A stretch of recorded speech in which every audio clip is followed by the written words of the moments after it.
ഇന്നലകളിലെ മുള്ളും പറക്കാരെയും പിടിച്ച ആ പാഴും ശൂന്യമായ അവസ്ഥയെ മാറ്റിയിട്ട് ഇത് പച്ചപ്പ് വെളിപ്പെടാൻ പോകുന്നു. പച്ചയായ പുൽപ്പുറങ്ങൾ നിന്റെ ജീവിതത്തിൽ വെളിപ്പെടാൻ പോകുന്നു. മുള്ളും പറക്കാരെയും നിന്റെ വീട്ടിന്റെ നിന്റെ ഭവനത്തിന്റെ പാഴും ശൂന്യമായ അവസ്ഥ ഇന്ന് പകൽ നിന്റെ വീട്ടിൽ നിന്ന് ഇറങ്ങിപ്പോയിട്ട് പച്ചയായ പുൽപ്പുറങ്ങളിൽ കിടക്കുന്നത് പോലെ രാത്രി നേരെ ഉറങ്ങാൻ പോലും കഴിയാതെ പലപ്പോഴും നീ തല ചായ്ക്കുന്നത് ഈ മുള്ളും പറക്കാരെയും പിടിച്ചെടുത്തല്ലേ? പലപ്പോഴും നീ തല ചായ്ക്കുന്നത് ഈ പാഴും ശൂന്യതയുടെ മേളിലല്ലേ? എന്നാൽ കർത്താവ് ഇന്ന് പകൽ പറയുന്നു, പച്ചപ്പിന്റെ മേളിൽ തല ചായ്ച്ചുറങ്ങാൻ അങ്ങനൊരു സീസൺ നിന്റെ ഭവനത്തിനകത്ത് ഞാൻ തരാൻ പോകുന്നു.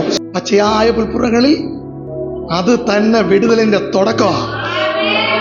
അത് തന്നെ പ്രാർത്ഥനയുടെ മറുപടിയുടെ തുടക്കമാണ്. ഏതൊക്കെയോ വീടുകളിൽ ദൈവാത്മാ പറയുന്നു, അത് തന്നെ ഉപവാസത്തിന്റെ വിടുതലിന്റെ തുടക്കമാണ്.